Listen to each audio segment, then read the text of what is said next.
Votre émission médicale vous est présentée en partenariat avec santémaghreb.com, le guide de la médecine et de la santé au Maghreb.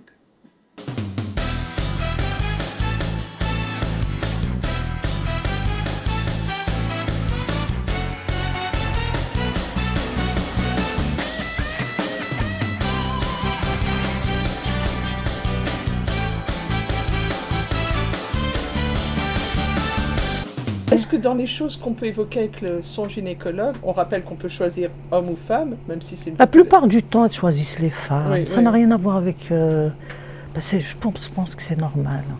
Enfin, je sais pas, moi, Enfin, moi, personnellement, j'irais chez une femme. Hein. Excusez-moi mes collègues hommes, mais... Bon, en tout cas, il y a possibilité. C'est une spécialité qui est fortement... Ça dépend. Il y a des femmes qui se font... peut-être qu'elles sont... On est plus à l'aise, au fait, avec une femme.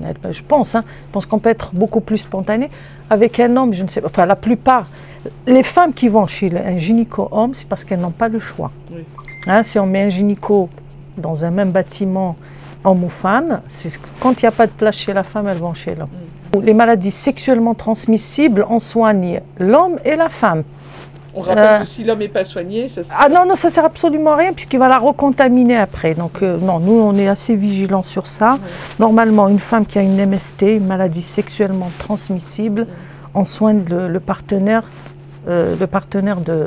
Enfin, je ne vais pas dire où les partenaires, mais nous, non, les soins, on n'est même pas dans cette optique de c'est la faute de qui. Alors là, on ne rentre pas dans ces détails, on ne rentre pas dans ces...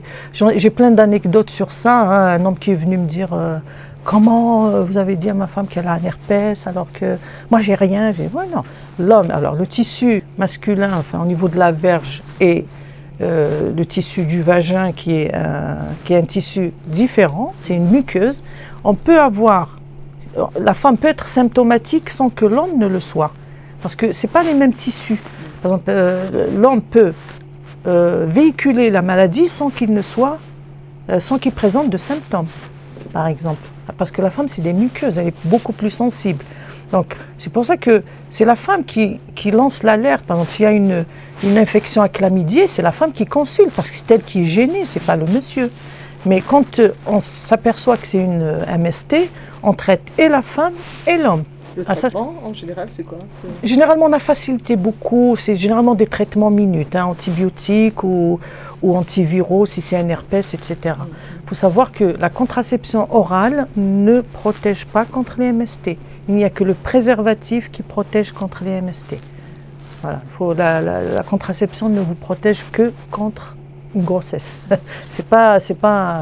Mais le préservatif, c'est contre les MST, la plupart. Le danger des MST qui ne sont pas soignés, pas pris en charge, c'est quoi? Le danger, c'est surtout chez la femme, parce que par exemple, une infection à chlamydier ou une infection à mycoplasme, si jamais elle monte vers les trompes, ça peut compromettre l'avenir obstétrical de la femme. Ça peut être assez grave. Avec risque d'infertilité. Ah bah oui, l'avenir obstétrical, le risque d'infertilité, etc. On n'en arrive pas là maintenant, mais je ne sais pas.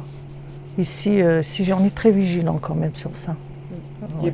Et puis, ce qu'on remarque aussi, les jeunes, ils sont de plus en plus conscients de ce genre de problème.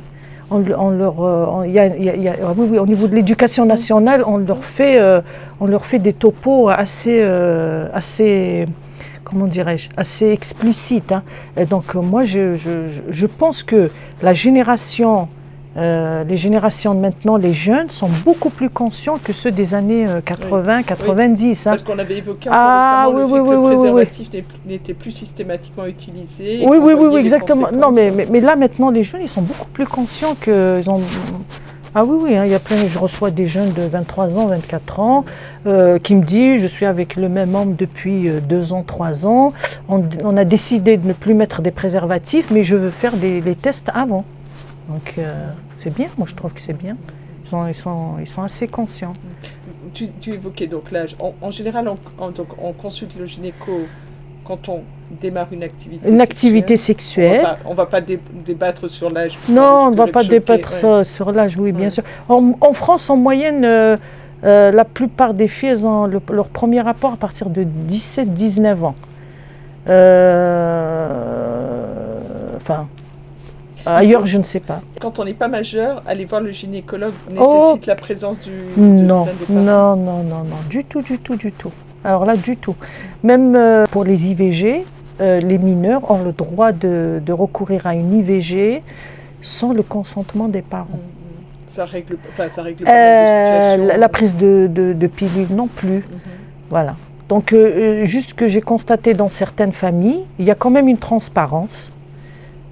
Il y a des mamans qui accompagnent leurs filles. Il y a dans d'autres familles, la fille, elle vient toute seule, elle vous dit, je ne veux pas que mes parents le sachent. Ça, c'est...